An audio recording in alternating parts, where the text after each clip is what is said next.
Hello and welcome back to the Making. I was looking at my eyes. I was like, oh my god, they look so white They right look now. so blue in this lighting. Hello and welcome back to the Making Fire Podcast. This is a podcast where two longtime besties talk about their favorite TV show, Survivor. This week, we are going to be revisiting our cast assessment that we did before the season started, which I would say is one of our best episodes to date. It is so silly, goofy, funny. So if you're ever interested in a little laugh, I would recommend watching that one back. But before even getting into that, and then before I even ask Riley how he's doing, we will also be talking, or after I ask Riley how he's doing, we will also be just talking about like our postseason thoughts. We've had a week to reflect, and there's a lot of drama going on right now surrounding this season, so we want to touch on that a little bit before getting too deep into things. But first, Riley, how are you doing? I did not have anything prepared for this part of the segment of our podcast, even though we do it every episode. What did I tell you? I felt like there was something that I shared in our hour pre-talking that I was like, oh, I should share this, but I can't remember.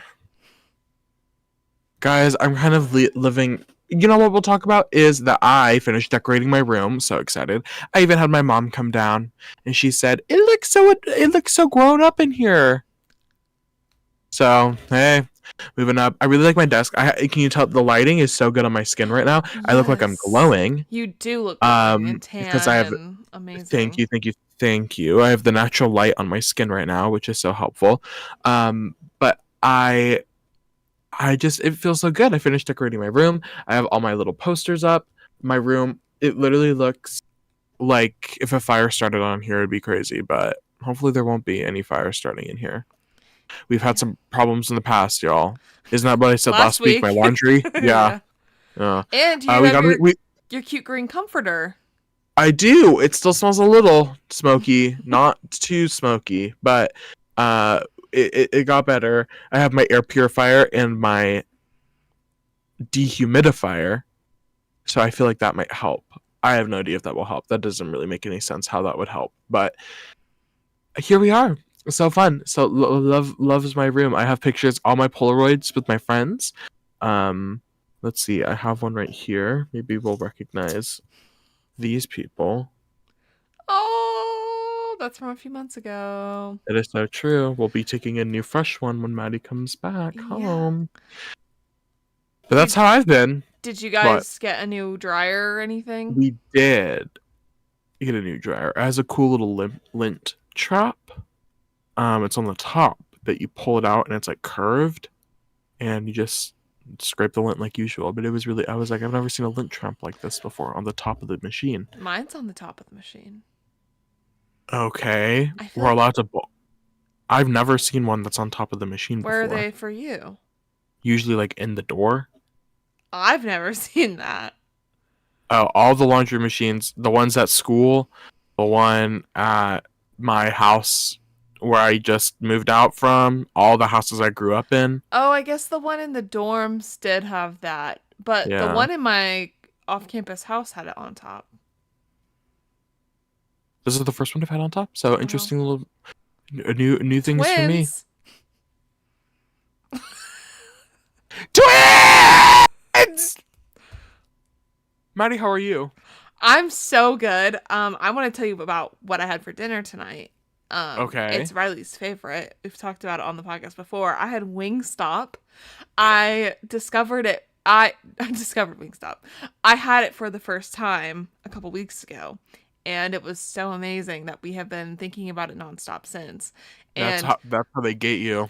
Actually, we were going to get it tomorrow for dinner on Friday as like a fun little Friday night thing, but then tonight I was driving home from work and I was like, oh, are we going to make the dinner that we had planned? And then we were like, I don't feel like it.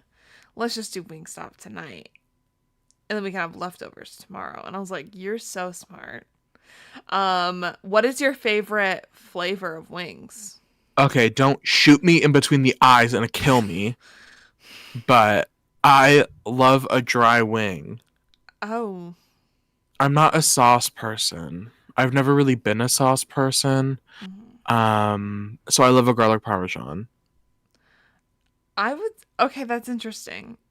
Why is it you don't like garlic So, parmesan? well, we got them the first time, and then I was like, "That's one we don't need to order again." Mm. Um, That's like a staple in my house. it is definitely good, but I Oh, think I like the lemon pepper better, and they're oh, I kind of also similar. usually I'll do a well, not usually. I've been on a garlic parmesan kick for a little bit, but like my first order, what I would do is a 50-50 split. So half garlic parm, half lemon pepper. Lemon Mm, pepper is quite delicious. it is. I really like their barbecue. Also, do you do bone-in wings or boneless wings? For a while I was doing boneless just because it was cheaper, and I was like, I'm getting Wingstop quite a bit. And I also liked being able to just put the fork and just like douse it in ranch. Mm-hmm. But I'm getting back on Mm, my bone in grind as of recent. I can't do that. I'm Bone in, exclusively boneless. yeah, because bone in is a little too chickeny, and so I wouldn't. Yeah. I knowing you, like I couldn't It's just like imagine you little doing chicken that. tenders covered in sauce. Well, they have actual chicken tenders that you can get with the Yes, seasonings on but I them. like the small. Mm. Like, I like when there's more breading than chicken. Mm-hmm. I'm just like, Because you're not really a chicken girl. no, I'm not. Also, Wingstop's fries are phenomenal. Do you get the fry seasoning on them? Yeah, I think This so. is quite controversial. Not a lot of people like Wingstop fries. Really? Yes, I I love their love fries. the Wingstop They're fries. I love so them. good. Yes, I agree. With the fry seasoning, I don't know if you get them. You might have to get like request. I No, think not they just have request. like seasoned fries. Yeah, but sometimes people get it without. But Oh, I like the seasoning on the fries. I do So too. Wow, interesting. Well, it was a great dinner, and I'm so full. They're so like the at least the boneless ones are so big. yes, Um, I it's always nice only when they sneak like a little extra one in or something. yeah, I didn't even. I'm so full, and I'll have lunch tomorrow. Take it to work in the fries. Yeah. So, anyways, I had to bring that Do up. you have an air fryer in your office? Not in my office. Oh. So where are my tax dollars going? Yeah, good question. Your tax dollars are going to our windows got washed today on the whole building. um, it was so alarming. The people that listen to the podcast know where I work.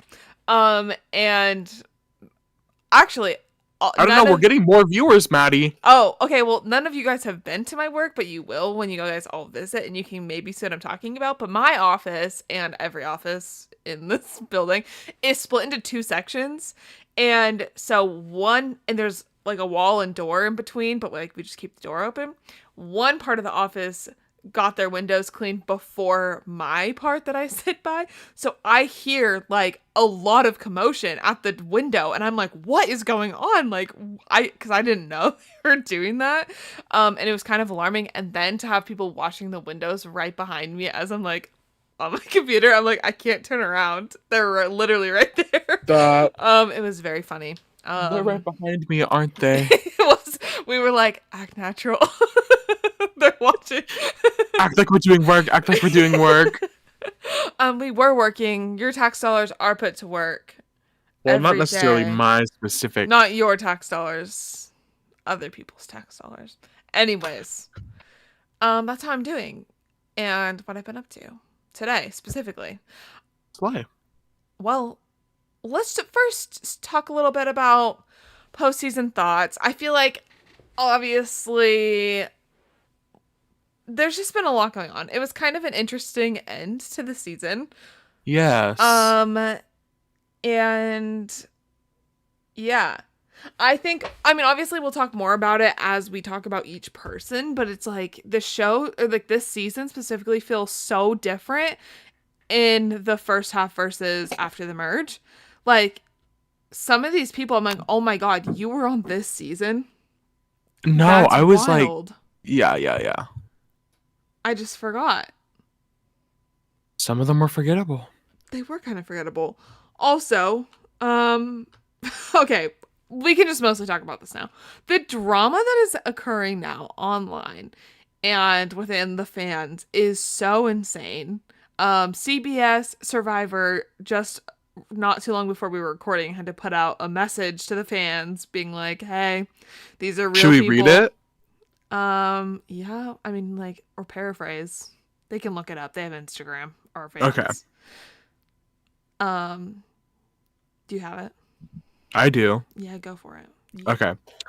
CBS said, one of the best things about the Survivor community is the passion, engagement, and excitement around the show, gameplay, and those brave enough to compete.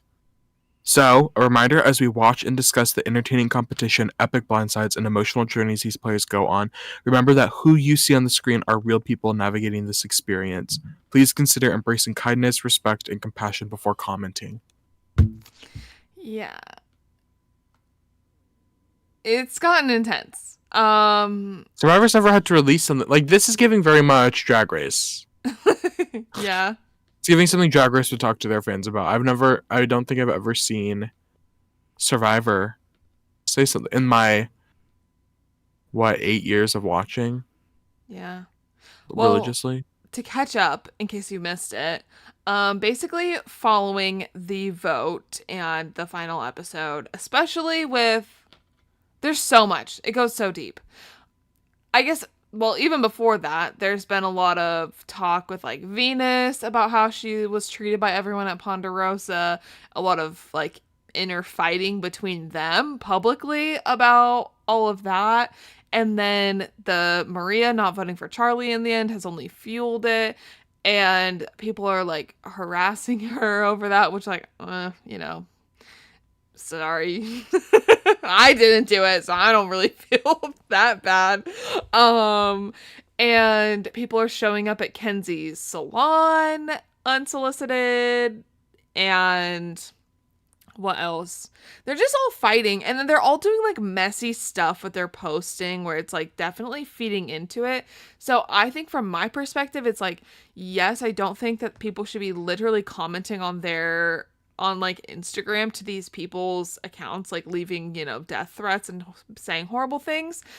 But at the same time, I think all of them are collectively feeding into it, like all of the players, and not doing themselves any favors with what they're posting, or like the way they're cropping people out of pictures, or like the way they're talking about each other. And it's just a big dumpster fire of entertainment, frankly.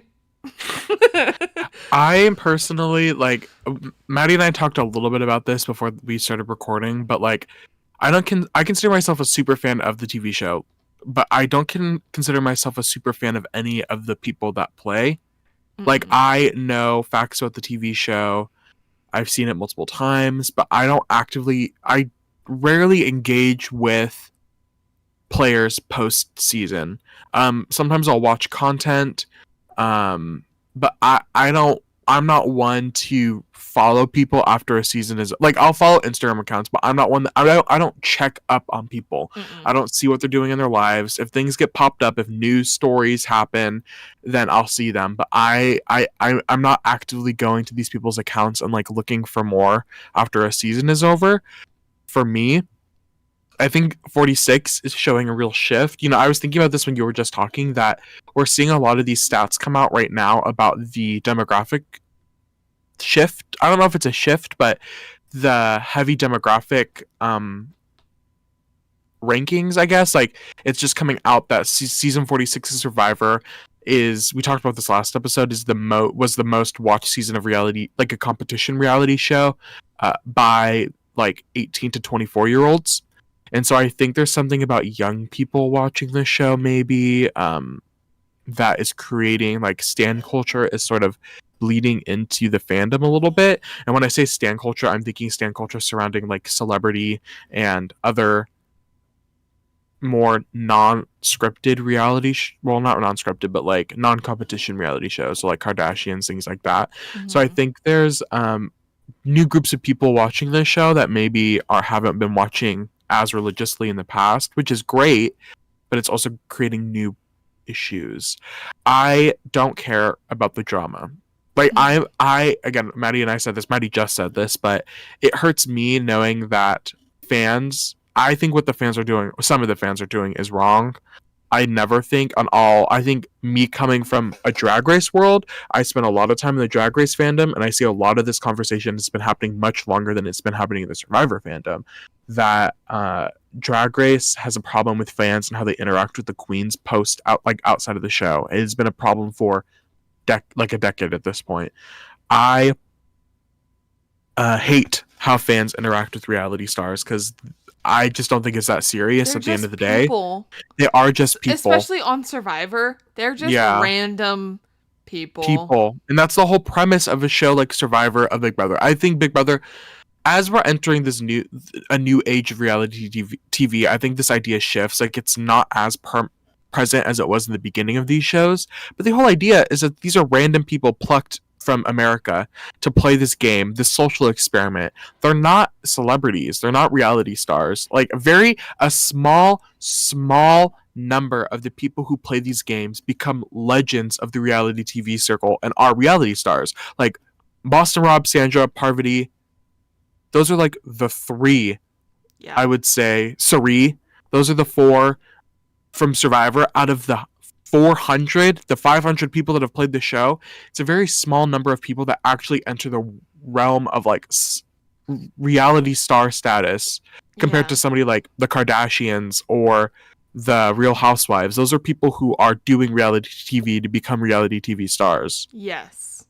So I hate the way the fans interact with these people. Survivor 46 has been incredibly bad. You brought it up, but there was a lot of discourse happening about Kenzie and her salon, and you could just tell by the way that these people interact with, like, on Twitter or on Instagram, that they are young. I can just tell by how they are justifying what's going on, or how they're justifying their own opinions, or how they just like talk about the situation.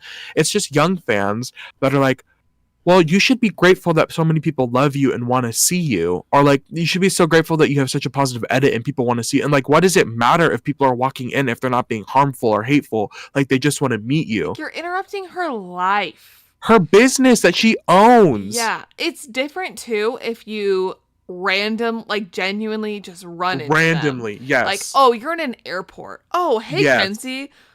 Like, that's completely different than intentionally going out of your way to find where she works, meet these people. Like, leave her alone. And I think that also ties into them being bad at social media, is they're not media trained. They're just random people. So when I've seen a lot of people talking about like the influence of Cameo now on this. Yeah. We're like, they're now getting paid by these fans to spread gossip and to say things that maybe they shouldn't be publicly saying. Mm-hmm. And they're like, it doesn't matter because I'm getting paid for it. Like, now I'm trying to be like, I want that fame.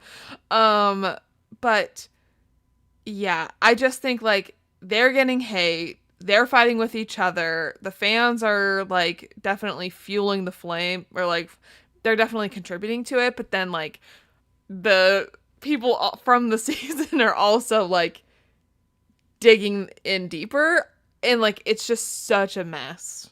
And that's where then I have like the wall separation, like what you just said. At the end of the day, these are random people. I don't know you. I don't care about your drama. You guys should be treating each other nicer, I would say. You just had this like once in a lifetime opportunity with each other. I would think that there would be a little bit more compassion. There's not. Clearly stuff went down. Whoever's right or wrong, as a Survivor, literally the number one thing, perception is reality. Maybe you didn't do it, Maria. Maybe you didn't do it, Venus. Maybe you didn't do it, Soda. I also just want to say that it's weird that I feel like a lot of this drama is surrounding the women of color on this season. I don't know. Are the people of color on this season? I don't know. It's just interesting. But I don't care. I saw this. I was going to text you about this the other day, but I was like, I'll save the thoughts for the podcast because I'm sure we'll talk about it. But it just is like, draining. I'm like, do you guys not have anything better to do? I mean, ultimately, we are sitting here talking about it, so like, how Yes, far can that go? But I'm like, I don't care. but I'm I'm not not like engaging with sitting it. on my phone all day, like Waiting to refreshing or like yes. looking for new information. Like I have my own life, and these people have their own lives. You And I know, think, what this stems from is that we really grew up in the era of real drama on the internet. with people actually fighting with each other. Like, Yes, actually fighting, like, yeah. TanaCon, like, The Frenemies Dramageddon, the podcast. Frenemies podcast. Like, we have grown up in an era where there are real people saying real shit on the internet and, like, actively, like, creating harm. Like, there's real shit going down. Yeah. And then I'm like looking at the Survivor 46 cast and I'm like, I don't care. And at the end of the day, I think what separates those two is that there's evidence for like Dramageddon. People are pulling out receipts from, like, you're thinking Bye Yes. Sister, and he did it at my birthday dinner. These are people who are pulling out receipts to prove their point. At the end of the day, these people have signed 46 has signed NDAs. They were Like there's only in person at Ponderosa. there's only so much that the audience there's only so much that they can tell us before I have to just be like, I don't like, I can't prove who's right. Well, what it comes down to is that they need to bring back the Ponderosa content. Yes, and they need to bring back they need to bring back the live reunion. Hope if anything, that's what Survivor CBS has learned from this, is that there is so much more that goes on once after they're voted out and like after the show that like I think it would be really helpful to have this As an content audience, and context to what these yes, people are saying. Like if we could yes, see at Ponderosa after these people get voted out, we would see before like the initial reactions of like who hugs who, how that goes hmm, down. Now we're hearing all the drama around it, but we didn't actually see it. So it's like, okay, how am I supposed to know that from like the fake after show? Not fake, but like dumb. And like what you say about Ponderosa. Yeah. I don't know. I agree with what you're saying. We need I remember Survivor 42. The coverage after that was really toxic as well. I remember Drea and Omer having Oh yeah. problems with, and that's the reason why there's no more Ponderosa. That's the reason why there's no more, like, we were just talking about Rob as a podcast. Well, you guys weren't privy to the conversation, but we were just talking about Rob has a podcast, and they used to do extensive, like, Marianne had like a 4-hour exit interview where she just talks about her whole game, why she did what she did, which was helpful for somebody like Marianne who didn't really get the best winner edit. She got a great character edit, but for haters like Maddie, where it was hard for some people to understand why she won, we would those podcasts specifically. I think Rob Has a Podcast did it the best. Rob Sesternino, he did the great deep dive work for that. We don't get that anymore, and so it's harder, much harder, because of Survivor 42 and because of how Omer used that platform to call out what Drea did in Ponderosa, which we didn't get to see because Ponderosa wasn't recorded. Yeah. So all these things, not fun, not great. It's been a hard.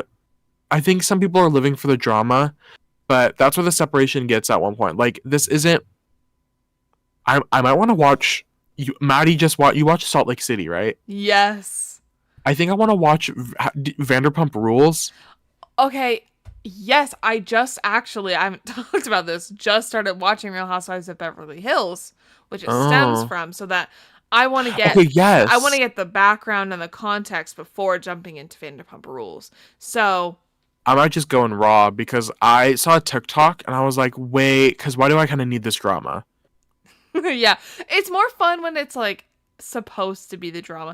Okay, so that's what I'm like. It's not a Vanderpump Rules. It's not a Keeping Up with the Kardashians. It's not a Real Housewives of Atlanta. There isn't Atlanta. Any. I don't know why. I was thinking of Phaedra. Yeah, I was gonna say Phaedra's on. It's not these shows where the drama in between seasons is like important to the next season. Like these are Jen Shaw going to prison in Salt Lake City. Exactly. Like these are things that happen in between seasons. The drama is necessary for the continuing storyline of the show. We get a whole new cast in the fall. We're probably never gonna see any of these people on our TVs again. Well, maybe on season 50. We'll see one or two of them again, maybe. 3 at the most. Yeah. So, like, I just don't really, I don't know. I don't personally need it. I also think it was fun at first, like, the collective, everyone not understanding Maria and, like, that kind of discourse. I thought that was interesting because I was like, oh my God, I feel the same way. But now I'm like, get a life, get a job, grow up. Everyone involved. Except... Yeah. Except 2. Well, I was going to say except for, like, situations like Kenzie where she has people coming to her salon. Like, she's fine. Kenzie and even, like, Maria. Like, Maria's been getting a lot of hate from fans. Okay, like, people have been... Yes. Oh, yeah, but calling her business. I don't think from fans. However the 46 cast wants to work it out, I don't care. But to me, I'm like, fans should not be calling her. Leave her alone. Yes. Leave her! Some of what she's been posting about other people has been messy and but we don't need to be going to her work. We don't need to be calling her business. No, leave her alone. Let them... Okay, maybe that's what we need to bring it back to. Fans need to not, like, be harassing people and being just, gross humans. Let them fight on their own. Yeah. Let them be messy online. Let the contestants talk about each other online and be messy and, like, drama. But, like, leave them alone. Let them do it between themselves. Exactly. Anyways. Should we talk about these people? More? Yes, God. Okay, so. Put your ladders up. Basically, we rewatched the original cast assessment, and basically we're just gonna kind of revisit what we said briefly. I just, like, have my brief notes, original notes, and then talk about if they lived up to that. Let me pull up my notes too. How that went down. I should have done this before we started. Oops. And we won't go too in depth on each of them, which we said last time, and the episode was an hour and a half long. So because girl, I be talking. Sorry, y'all. Talking, and that's fine. That's what this podcast is for. Also, I don't know if we mentioned it. This is Blanche's actual last episode, since this is the last time we'll be talking about Survivor season 46 in the present tense. It will probably be referenced in future episodes, but. Well, is this? I can't find my notes. Do you want me to start? Yeah, start. Okay. So the first person that we started with last time was Jem. I didn't really get a lot from what we talked about from her, and to be honest, I'm so sorry. Why did I just find my notes and the way that I only did half the people anyway, so it doesn't even matter. My main thing with Jem, well, first of all, I said her bio was so millennial, and that she had a funny quote where she said, "I'm a risk taker. Let's just say if it's not risky, I'm not interested," which I guess is kind of right with her idol, making people look for the idol when she actually had it and all that. The one thing that I really wanted to talk about, I forgot that she's 32. As I was watching the season, I fully thought she was like 24. Me too. Yeah, I thought she was young. I did too. You just said that and I was like, oh. You could have told me she was 18 and I would believe you. Yeah. I was shocked. It's the melanin. Yeah. So. I wish we got more from her, especially because she had a idol. She was our first robbed goddess with the idol this season. She set the standard. She's a game changer. Yeah. I would have loved to get more of her, but we didn't really get. This was somebody that I low-key forgot about. I'm going to be honest. Me too. I did too. Well, we can move on from her. So, Next we had Ben. And I said that I couldn't get a good read on him. This was an interesting part of the episode where Riley went into him hating hippies. And yeah. I had a lot of hate for Ben preseason. there was also, I don't know if we were wrong. I should have reread the Entertainment Weekly article, but I there have was it up right now. okay, there was a part with Ben about how he like owned a record label or something and then was doing too well and like sold it. But then that was what I gathered. But then in the season that was not Yeah. exactly The narrative. discussed, and the narrative was that, especially in the end, he was like, I'm the person with the least money out of the three of you sitting here living with my parents. So I don't know. I think that's kind of right. He ends that what you basically said. He ends it with, "I risked quitting my newfound success to be happy and fall in love with life again." So he basically gave it all up, the success. But we never heard about this record label, so I don't know. But he gave up the success to like love life, basically. I didn't know that meant being broke and living with your parents. That's what it is. It sounded to me like he was rich and didn't need to keep doing that. So that was different. But other than that, I didn't really say much. Yeah, I guess I get that vibe too. Like, it sounds like he made something for himself and then he was just like, I don't want to do this anymore. I moved on to a different thing. I don't think I got that he was broke. And didn't have a driver's license. I just saw on his Instagram or his Twitter that his band is going to be at a festival for the first time this summer. Exciting for So, him. Did you I see? know. Oh my God. I think I might have liked it. And I wanted to talk about this, but I didn't send it to Riley yet because I didn't want him to see it. Liz singing with Ben. Oh, I think I saw, but I don't think I listened to it. Oh, I don't have it anymore. There was a really funny video of her like scream singing with Ben, and it was like really interesting. Do you have anything else to say, or do you want to move on? About Ben? Yeah. I can't believe I hated him so much. I ended up not minding him. Really did not. I like went in on him preseason. I just did not like his cast assessment, but I didn't mind him during the season. Yeah. I'm neither overly positive or overly negative on Ben I feel at this point. overwhelmingly neutral.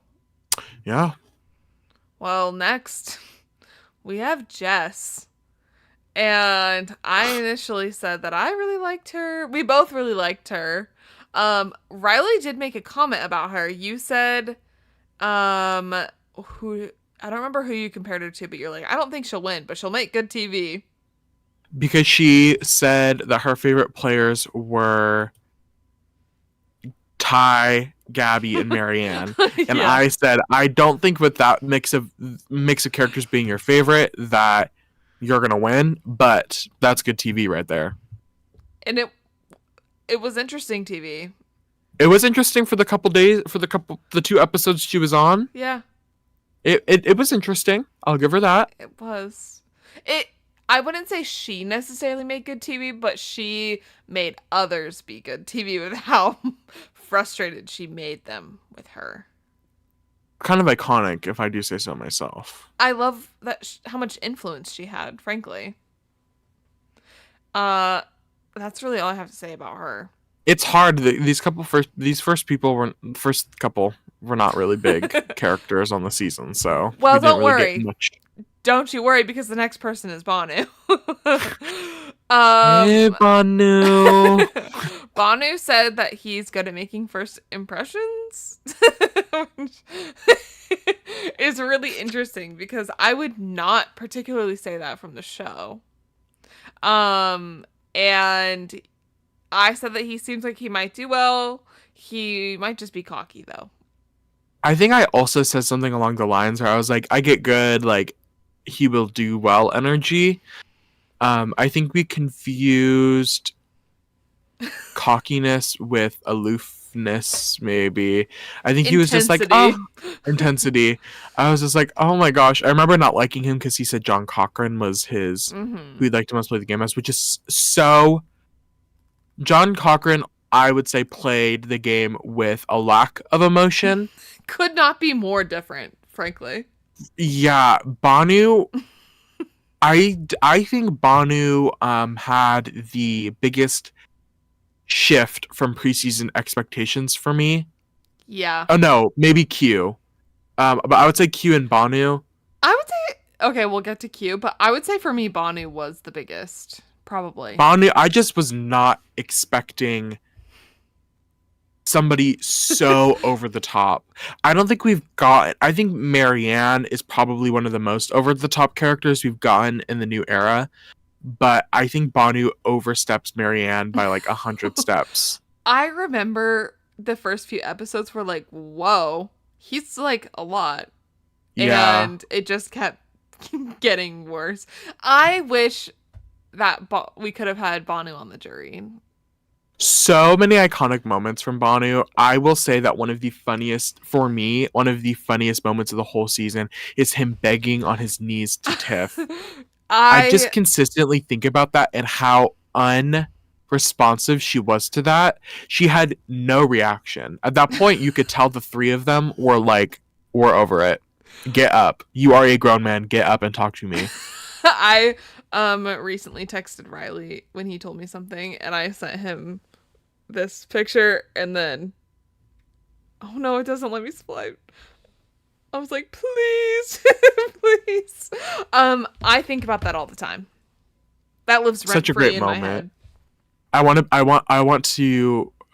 is it? I want to get 1 million hearts. I don't want $1 million. I want 1 million hearts. I want to win 1 million hearts. Yeah. Like, that is somebody so unserious, crying, praying. When he was mad at God. It was such good TV. He was amazing TV. I've been seeing all the post 46 discourse. People are like, Bonnie really was the talk of the town for the first month of the show, and then just disappeared.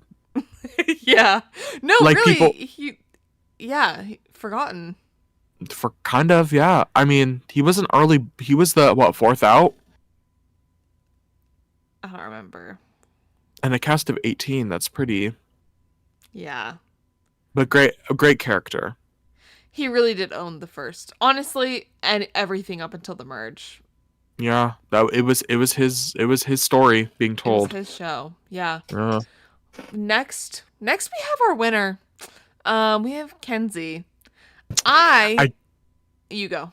I was gonna say neither of us were really expecting that. I think I would say you said that she infamously reminded you of Hannah Rose, who quit.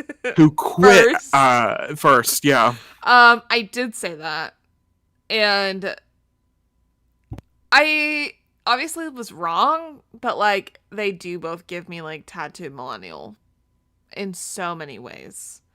And oh, you're quiet now. Did you see she dyed her hair? I did, and cut it. I liked it. She said, "Do something a little edgy for the Teen Vogue party." Yeah, I think we both kind of just. I don't think she had a good bio, to be honest. We both got nothing out of it. The only comment I had was major Hannah vibes, but you did make a comment about how the last person that was a salon owner won, and you're like, I don't know, maybe she will. So really, you predicted it. I did predict it. This was our guys. If you didn't watch it, go rewatch our Survivor 46 cast assessment. It is so funny. I said, was this where I said, she says resilient, but I said resentful. Which will come up again later. Multiple times. One very big time. Wait, who did I say it for? No, we'll get there when we get there. Okay, I get there. I don't remember. But I don't think Kenzie did a great job describing herself. Her game. It's a lot of just like about her work, which I have infamously said on this podcast that I don't care for people comparing their jobs to their Survivor, like how they would play Survivor. Mm-hmm. So I think that was probably a turnoff for me, but I don't know. She did. She won. Good for her. Good for her. Yeah, her bio was boring though, and that's fine. Both can be true. So true. Both can be true. Next, we have Charlie. And I overall just was like, this guy gives me the ick. He's way too into running and blah, We didn't blah, hear blah. a little to be know. Running was not the interest that we were going to be concerned about this season. Yeah. Yeah, not to give her more A platform. I mean, not to give her a platform, but yeah, he was a little interested in someone else. I don't know how, at least I don't think running made the air. I don't think it did. I did just see on his Twitter, I think he posted a picture of the last run that he did before going out to Survivor. He was doing like 4-minute miles. Oh my god. Yeah, he was a runner at Harvard, which I didn't Yeah. know. He said now I'm running 6-minute miles, which is I think he said something in the thing. He said, I don't know the last time my time was this bad. Give me a break. The way that he could probably run 3 miles by the time that I'm finished with one. Yeah. His whole thing was just about like running and I don't think that this was a good no, it was telling. bad. He is much more likable, I feel like, than how this presents. He's so likable, and I think he's so funny. A lot of his content has been coming up. His TikToks have been coming up on my For You page, and he's a funny little tweeter. Yeah. A little what? His tweeter. No. I've been seeing his tweeter. No, that was not what I was. Oh. What's another? Never mind. No, say it. No, I'm not gonna say it. Say it. He's a little He's a little twink? That's what everyone's been saying. The way that twink has become a slur in the vernacular is so interesting to me. Well, I just thought you would have gotten it sooner. Twink, twink, twink. No, I also, as I rewatched, think it has become a slur. Has it? It's the way that some, like, conservative people are like, what are you, a twink? Like, yes. I'm sorry, but just say, I'm not going to say it, but... I did have to beep last when did I say it? A couple episodes ago. I think it was last episode. Was it? Yeah. Or the mysterious episode that went missing. Oh, yeah. We should have talked about that at the beginning, shouldn't we? Our viewers... That's our second. No, third. Oh, no, second. No, third. No, it's our third. Because I didn't post the Traders episode. And then the other one, what happened to it? Oh, your audio was gone. And the third was, unfortunately, the penultimate episode of the season. I did tell my mom about it. But basically, I ran out of storage on my computer, and I needed to update American Truck Simulator, one of my favorite games. And I was like, I need to delete some stuff. And I always have 2 to 3 copies of each episode because of how I edit it. I don't get paid to edit, so I do it the way I want.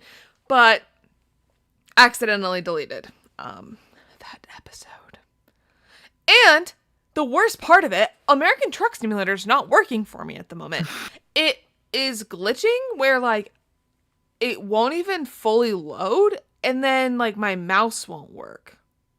It, like, won't move. So it wasn't even worth it.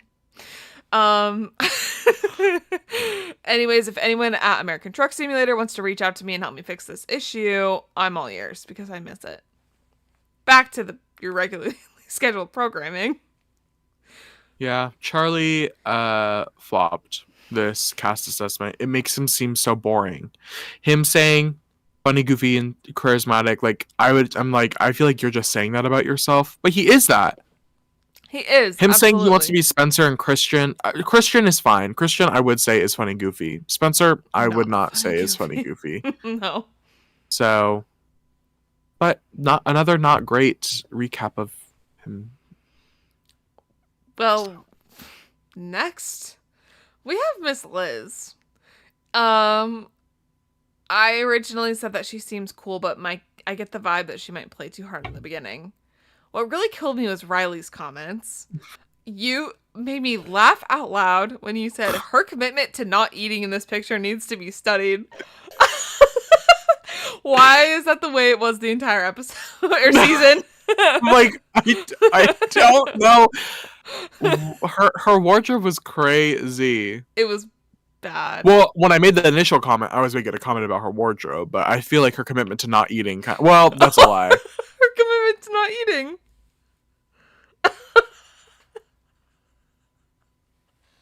Okay, you've never had a comment so spot on. So true. Literally, Liz's commitment to not eating throughout the entire season, physically, needs to be studied. But she did have some pretty. She had some pretty. I watch you eat every day. Okay, like we can get into Liz for a second. I want to know. She still stands by that she would have won. And she said she posted, or someone posted a video, I think it was a cameo, of her. Did you hear her strategy about how she wanted to get the people out who were getting the most screen time? No. Yeah. So I guess anytime that they would be talking and she would notice where they would start like directing the camera or the mic, she would mouth screen time, screen time. And then that is how she decided who she wanted to get out. Okay, I'm going to be honest. I don't think that's that bad of a plan. Really? Well, Danny from season 13. No, she like went under the radar, but people have this happens a lot in Big Brother where people will use production as a way to gauge how people are playing.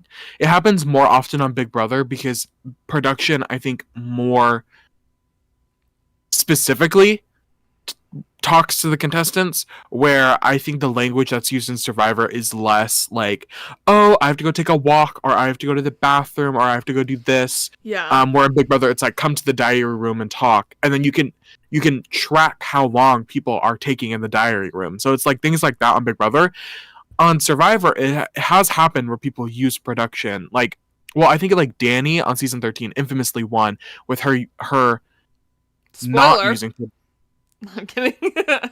She didn't use production. She like infamously did not say anything about her game to production. So then production couldn't ask people questions about Danny's game because like they get questions like, how do you feel about this happening? Or like questions about certain alliances or whatever. Danny didn't share anything about her game. The lighting now is all fucked up. I look crazy now. And so I think there is a valuable strategy there. I don't think yelling or mouthing screen time is probably the best way to go about it. And it's also like, did that really help her in the long run? No, speaking of wondering what helped her in the long run, why did she tell people that she was a millionaire and rich? I don't understand that strategy at all. That is a boo-boo de foo strategy. Yeah. I don't get it. I don't That's the problem. I don't have my lights on in my bedroom. I'm like, here, hold on. Love it. Thanks you. Yeah. I don't understand her strategy start to finish. And not only was her headband kind of, interesting in her picture, she went with that the whole season. This is a year with a headband. It really is. The year of the headband, y'all, in reality TV. Guys, bring him back. What an interesting woman. Yeah. We never got the sob story of her being mute until the age of 7. Oh, you don't have the Entertainment Weekly thing pulled up, do you? No. It says, what is something we would never know from looking at you? I was mute until the age of 7. Had a crazy nervous tic. It would hyperventilate from nerves. Now I'm a public speaker in the face of my company. You would never guess.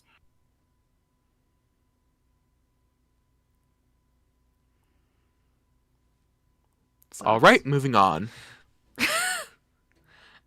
to move on from icon Liz, we get to Jelinski. And Huh. yeah, the only thing I said was like, you're from Vegas and you're in, like, how did you get into the slot machine sales business? That's kind of interesting. But that was it. Well, I mean, he was kind of, referenced a million times this season Throughout with the his whole season. several. At least several times. At least several times. I really don't have anything to say. I don't know anything about this man. I could see this man on the street and I wouldn't know who that is. Sorry to this man. I feel that way, to be honest, about most of them. If I saw them in real life without any context, I don't know how. Like, I think I would recognize Liz. I think I would recognize Q. I don't think I would recognize Charlie. Yeah. I'd recognize Kenzie. Yeah. I don't know, though. Now with her It's different haircut. It's the tattoos for me. I couldn't tell you a single one of her tattoos. I guess I'll just have to go to her salon and see her in person. Yeah, that sounds like a plan. I don't have any opinions. He's been keeping himself in the loop with this post-season stuff. The cast seems to really like him. Him and Jess are besties. Yeah, Jess, and Jem. The J's, Jelinski, Yeah. Jess, and Jem seem to be like a good little trio. Yeah. Venus seems to hang out with them too. Yeah. At least from some pictures. Yeah. Well.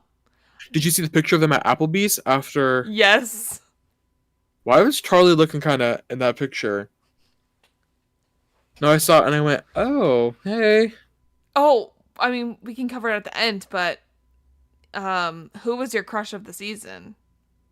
I don't know. I think it was between Q and Hunter. Mm-hmm. Yeah. Yeah. Who was Caleb was mine last season. It's my bro. Well, it did come up because then we were like, oh, who's going to be at this episode or of the season? You're like, we'll have to see. And we're like, which one of the little kittens? Yes. That's the picture I'm referring to. I They're love at that Applebee's picture. without Liz. It's Ben, Jess, Jelinski, Venus, Charlie, and Jem. Why would they out of that group, Liz would be crazy. A crazy addition. Okay. I'm like, anyway, sorry, yeah. To move on, we get to Maria. One thing that stood out to me the most from this section is that Riley once again misread resilient for resentful. And then you were like, she is also resentful. And her friends would also say she's resentful. You could not be more spot on. When I gaze into the future. No, actually, though. I got the mind of a mastermind, y'all. I was cooking that day. I was cooking down. Yeah, you said, let me cook. Give me a few months. And I did. Give me a few months. Y'all will see. Yeah. Damn, I didn't even think about that. You're so right. Yeah. You can't even see my mouth. Hey. This is AI, Riley. Oh, that's actually kind of creepy.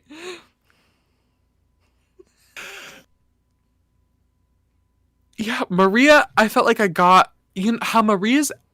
I don't think I could have predicted such a villain turn in Maria's storyline. Maria was interesting. I think how she described herself is how her edit ended up playing out in the first half of the season. Like, those two go together. But from this description that she gave about herself, I would not have expected this like 180 flip that we had. What's the JoJo Siwa quote? No one has made this big of a switch up in my generation. She's just a girl. Dream guest on my podcast. Karma's a bitch. Can I ask you a question real quick? Yeah. Have you ever been to Krispy Kreme? The way I didn't even see it coming.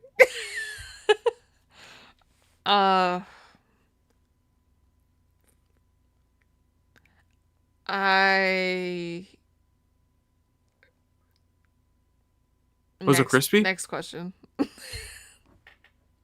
Was it crispy? Next question.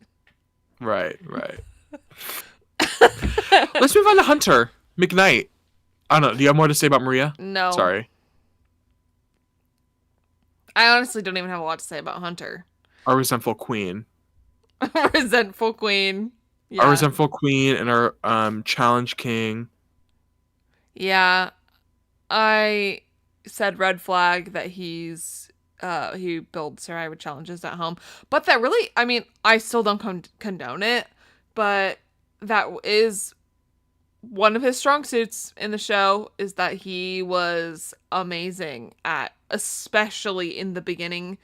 I'd say first over half of the season, he really did carry whatever team he was on to victory in the challenge portion. So congrats on that. Good for him. Yeah. The prep was really... He was less strategic than I thought he would be.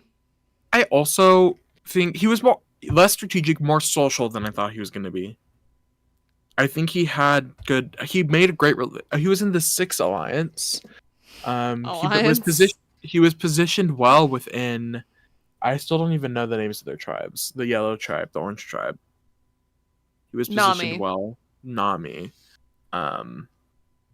But also, he didn't get a lot of...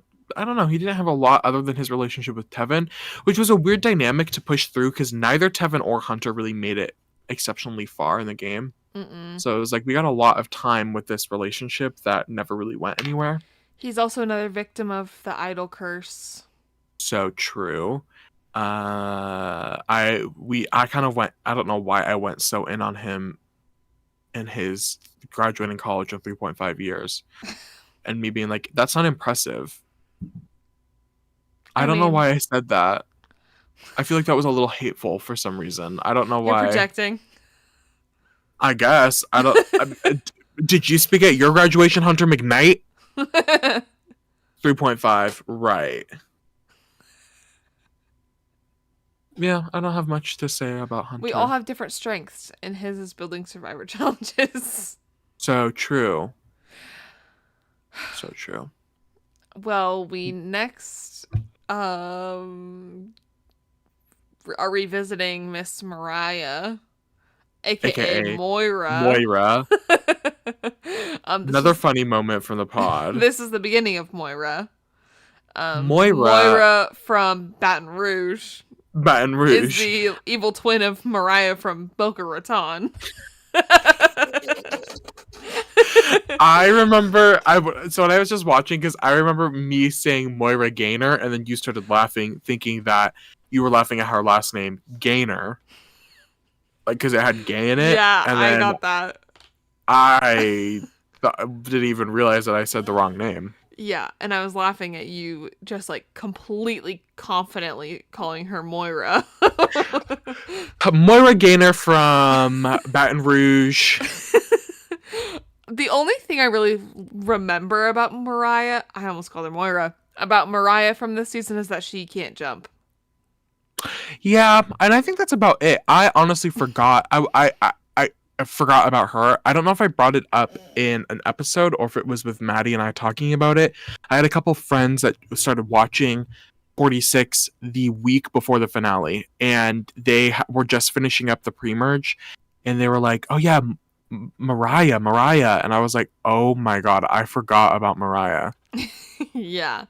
I forgot she was on this season. Imagine that being the thing you're most memorable for, is not knowing how to jump at however old she is.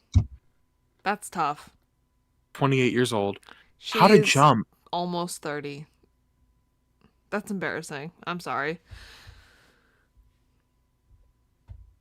Yeah, You're Googling how to jump. I'm looking. Yeah, that's embarrassing. Yeah. But it's not embarrassing if you're like 22 and you can't jump, right? No, Like you've that's got fine. plenty of time to Okay, learn. good. Just making sure. He she I was looking at Q, sorry. She had a lot to say in her interview, and we just didn't end up getting a lot of that from her at all. No. Well, to get to the main character of the season for a long time, we are at Q, who was my winner pick. And he definitely had the most interesting bio, and that's part of why I picked him. Riley did say that he thinks he'll be a good character. Spot on. Also, he notes in his bio that he can eat a lot of pizza. And we did see that. How many pizzas did he eat? So So true, I forgot many. about that. He ate so many boxes of pizza.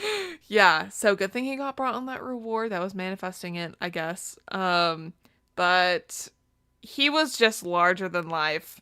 I want to see him come back on another season so bad and see how he'll interact with different people. Because, like, this is already a very interesting group of people. Mm-hmm. And I can't imagine him being on a season where people know who he is. And, like, him knowing that himself. And, like, I just want to see him try again. I would love I am manifesting it. I am excited for this man to be on Survivor 50. If he is not at least invited, there's gonna what big mistake. Big mistake. I'm excited to see Q back. I'm worried because I'm like, there's no way that this man is gonna have he's gonna have to pregame down. I also want to see him on Traders. Oh my god, get Q on Traders. Get Q on every reality show. Make him make him the Boston Rob of our era. Make him the Sandra of our era. Yeah. I love Q. If you are a Q hater, this podcast is not for you. No. Did you see Plain Q's and gonna be a simple. dad? No! Mm-hmm. Good He's for married. him. Did you? I didn't know that. Oh my god. I don't think I did either. I think Sifu just became a dad too. Good for him. Random, but anyways, shout out Q. I need him back on my television screen at some point. Soon. His recent post. No, I'm like, why does he look kind of good? Like, look at him wearing this little shirt. I'm like, okay, muscles in the compression He's shirt. so just sweet too. Is that not the sweetest man you've ever seen in your whole life? I know. The bucket hat. I'm so It says housewarming and baby shower this weekend, so country boy Q is out working. It's hot and humid, but I look good doing it. Country thing is when it's hot outside, you wear long sleeves and pants to cool. Weird, I know, but it works. I didn't know he was a realtor.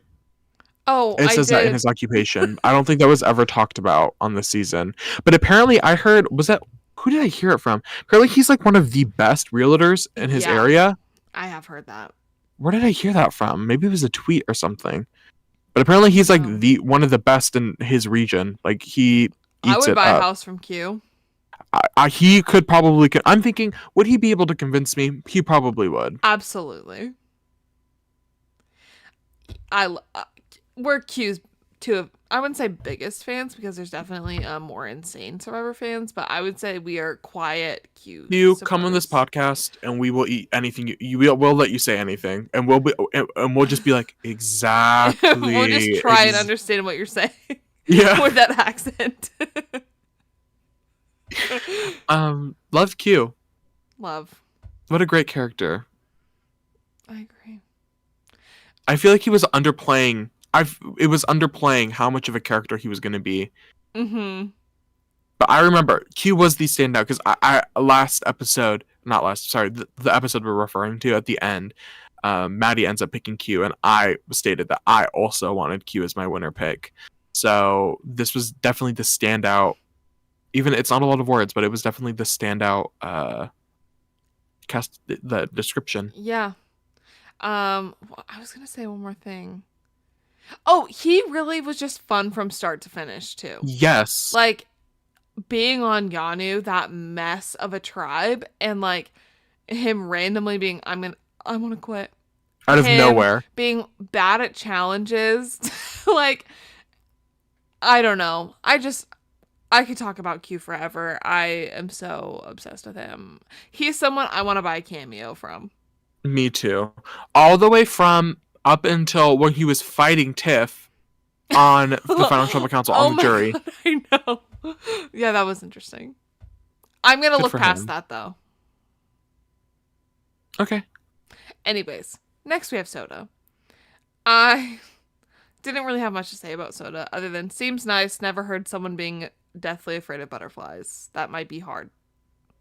Yeah.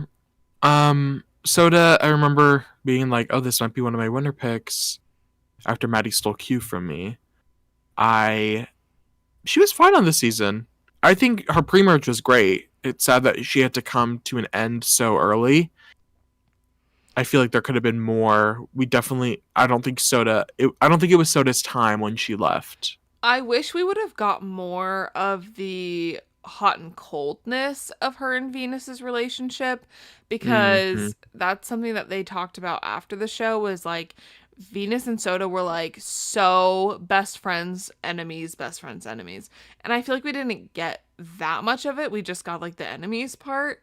But Yeah. I think there was a lot more to her than we saw on the screen. And so, you know, I almost wish too. I think she got lumped together with Tevin a lot, even though they weren't actually close. Yeah. And so I wish we could have seen her on like a different tribe, to be honest. Real. Next we have Brandon. I think this is, even though he got medevaced, I think this is the most forgettable person on this cast. I was gonna say, I don't know a single thing about him that I can talk about from the season. Other than he was like maybe gonna think about working with Venus at some point. Maybe working with Venus. He found the idol. And He oh got my God, medevaced. the shoulder thing that ended up being nothing. Yeah. That's it. I don't know anything else. Sad that he didn't get his time in the glory. I'm sure for his one episode, all the Venus girls were supporting Brandon. They said this is going to be the man to save Venus, and Venus ended up being fine without him. As fine as Yeah. ish. She was fine-ish. Yeah, she's definitely there. Yeah. She definitely made it past a couple of votes. Well, next we get to Queen Tiff. We were so funny with her. She is addicted to gambling, and she did, I would say gambling was her downfall too, because she went home with an idol in her pocket because she was Maddie. Jennifer Coolidge. What are you doing here? I want to gamble. I want to scratch a lotto ticket real bad. Do you think she brought some in her suitcase to Ponderosa? I hope so. Yeah. Something to take the edge off. Yeah. Well. Yeah, that was her downfall. It was not playing her idol, thinking she could just make it one more vote. I love Tiff. I would love to see her back. People are mad about her on the jury. And you know what? They could. And. Can I not say that? No. They can shut up. Yeah. I don't care. Let the jury do. She was not being rude. I don't think. I personally am on her side about not Me wanting too. to hear Taylor Swift and rock and roll crap while on this jury. Like, I get it. People are like, she's clearly favoring Kenzie, and I'm like, okay, and so what if she is? No, because Kenzie has more than one big personality trait and can talk about more things than just what they're obsessed with. Sorry, Kenzie made an actual attempt to have a relationship with Tiffany. Yeah. I have no idea. I don't know what the relationships are, but I love Tiffany. This is a Love. great character. Somebody that I think on any other season, this is somebody that could have been placed on another season of Survivor and I think would do consistently well. I would love to see her back. I think that there aren't many people this season that I feel like, especially in the end game, that you could put on another season of Survivor and have success.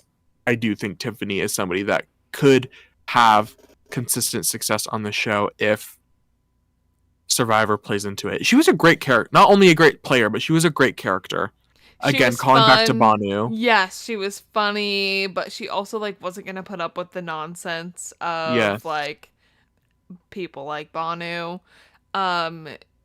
She was very like, I don't know, to the point, you know, like no funny business. No BS. Yeah.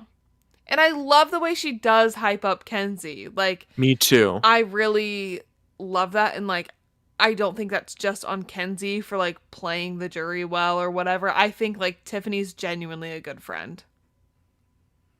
Well, I agree. Next we have Tevin, and I had no comments about him really, other than I said, okay, theater major.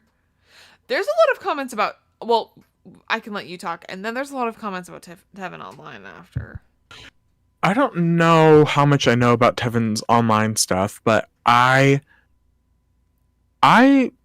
think Tevin did not meet up to the preseason hype that was around him. I think he had this like moment in the preview between like at the end of 45 going into 46 where, similar to a Jam, I think Jam had a confessional at the end of the 44 trailer that was featured in 43. Does that make sense? And so it was Jam being like I get to poop in the ocean, whatever. It was just like a silly confessional at the end of the trailer. And obviously Jam ends up having a lot of success in his season. Tevin had a similarly featured confessional in the trailer that was featured in 45 that was on 46, where it was him just being like silly or whatever. And so I think a lot of his preseason hype came about that. I think he has a very distinctive personality and style that was easily recognizable as like, this is Tevin. And I think that is why he gained so much preseason hype. I just think he just wasn't in the game long enough to really, like, he had a good pre-merge. I would say Tevin was the person running the what is it? The Nami. The Nami tribe in the pre-merge, but he just got a little too close to the sun and fell through. He just didn't, there just wasn't a lot from him. He didn't stick out to me. Not really. He didn't really stick out to me either. People are saying online that IRL he hates women and he's a bully. That wasn't. Didn't I say that at some point in this? I said this was something I brought up multiple times during the season. Really? Yes, because at first he was like, I want to get Soda out. I don't like Soda. Soda needs to go. And then it was Venus. Yeah. He was like, I want to get Venus out. And I was like, you hate women. I think I made that comment specifically about him. Yeah, probably. Because he was like out of nowhere. It seemed like out of nowhere he wanted to get Soda out. And then it was like, I need to get Venus out. I just don't like Venus. Yeah. You hate women, Tevin. Hey, maybe that's something else I predicted. That's what people were saying. And that he's just not a great guy in real life. But I don't know. This is all alleged. These are rumors. He doesn't hate women. He's been hanging out with Maria a lot. Yeah. Maria's a woman. Yeah, but people also say that Maria hates women.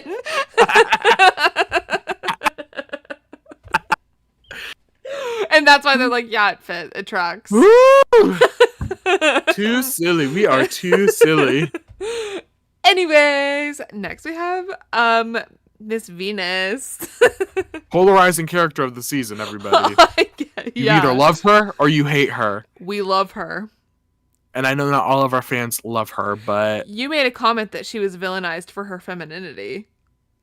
And I ate that up. You did. You really were on it with this season. I'm just saying. Do you remember how last season when we did this revisit and we started and you were like, oh my god, it's like crazy how many of these we were accurate with. And then as we kept going, we're like, wait, no, not at all. This one, I would say Riley was actually pretty good. Thank you. But Yeah. I don't think I really had a ton to say. I don't think a ton more. We talked a lot about Venus in our coverage of post 46 stuff. Polarizing character. Continues to be polarizing. Continues. I think she just deactivated her Twitter. I know. I like her. I think she's a fun character. We need people who are unapologetically themselves and then don't care about that. Like she doesn't care. Well now what? I can't say the F slur. I can't say suck a bleep. What can I say? I'm being censored on my own podcast. On your own podcast. I don't know. Like Venus. I liked her. I think it was silly. I think Venus was for the gays and the girls at the end of the day. Absolutely. And I can understand if you are a man why you wouldn't like. I don't even know. I like if you're. I'm sorry. If you are older. Yeah. I love our viewers. Now you calling your parents out right now. But I do think like she just doesn't appeal to that audience. Yeah, I think there's like a self-entitled like Gen Z-esque-ness about her that makes her so easy for us to be like, oh, we live for her. I agree. Yeah. But I can understand why people of an old I don't think my mom loved Venus. So I think it's just a preference of like generational thing. Once I think you're basically 50 and old. Oh my god. You said that, not me. Anyways, we have one person left. I think that was it. No. Oh. No, you're right. We not memorable. We have Tim. Tim had one of the craziest bios. Remember how it like spelled out a word? Yeah. Love of my life, Jasmine. Introduced Barack Obama. His homeowner. Yeah. I honestly couldn't tell you one thing about Tim other than he was allies with Ben kind of. He was a bad liar. I feel like that was the problem or something. He just like wasn't willing to play the game, remember? Yeah. And okay, well now it's coming back to me. And he was like really focused on wanting to work with Maria because of the whole being parents thing. Yeah, but then he never he told people he was working with Maria, but then didn't actually tell Maria. Yeah. He was not very good, unfortunately. For him. I don't have any more comments. I don't either. Cool. Thank you for your participation, Tim. What, do you want, participation trophy? Wake up, sheeple. Ugh, kids these days. Anyways. Dun, dun, dun, dun, well, next time we see you, we'll be talking about Survivor Season 15. Survivor China.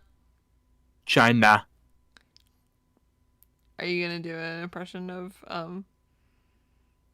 the convict? What is it? China. I can't do it. I can't do a Donald Trump impression. It's just the way he says China. Yeah. I'm excited. I think it'll be a fun season. I think so too. Well, thank you for watching this episode of the Making Fire podcast. Thank you for being a loyal fan to all of you. We see our numbers going. Riley noticed our numbers going up.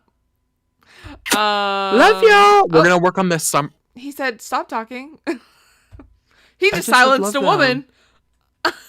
I am great at silencing women, you guys.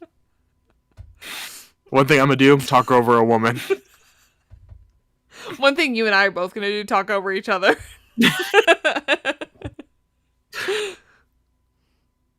What was I gonna say? Do you know who wins Survivor China? Yes. Oh. It'll be fun to rewatch. Yeah. That wasn't what I was gonna say. Survivor China rewatch. Watch along with us. It'll be so fun. Yeah. I can't remember what I was gonna say. That wasn't what I was gonna say. Plus. Oh, we're gonna work this summer. Try to, I don't know, upgrade our podcast platform maybe. Yes. make some money moves. Yeah. Make this a, what are we, More diversifying our accessible. income. Yes. Yeah. No. I do want Maddie and I make about $500 per episode Oh, yeah. each. Enough to pay for a plane ticket to... Yeah. No, I would like to. I would. That's a dream of mine. I still want that HelloFresh sponsorship.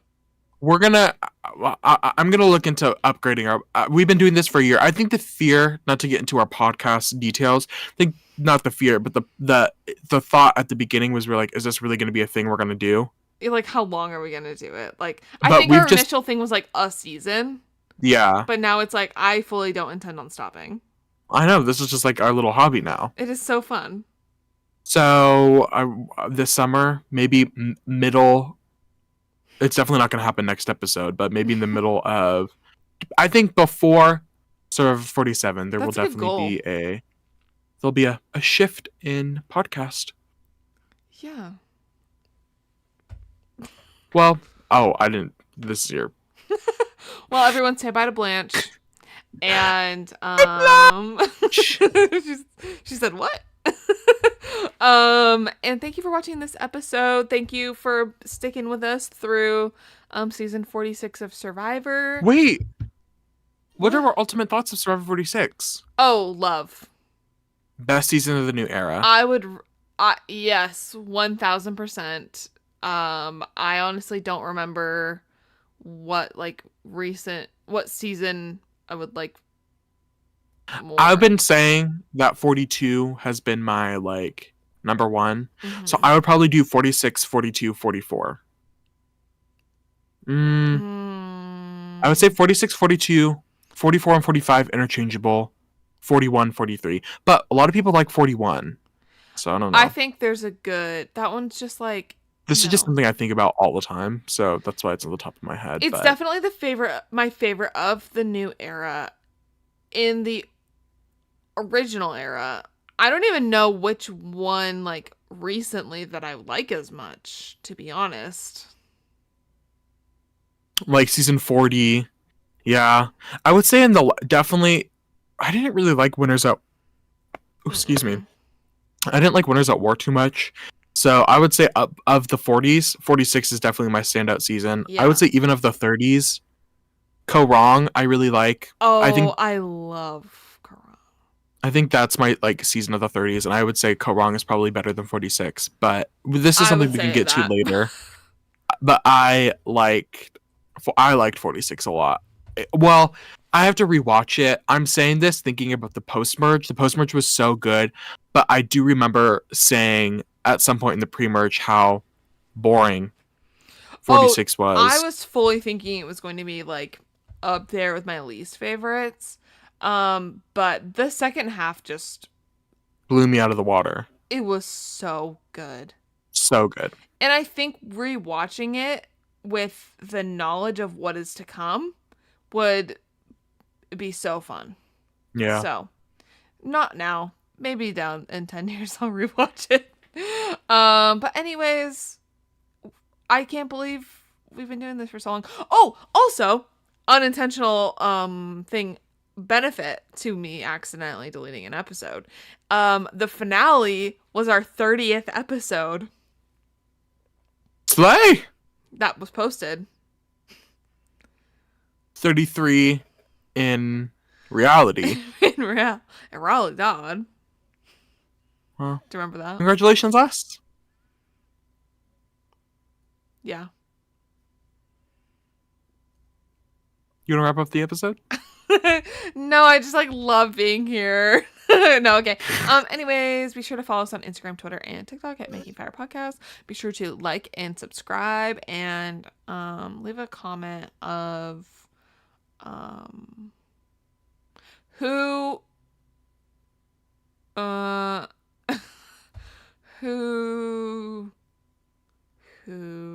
was your favorite on Survivor 46? Yeah, I was gonna say like who changed or like what. No.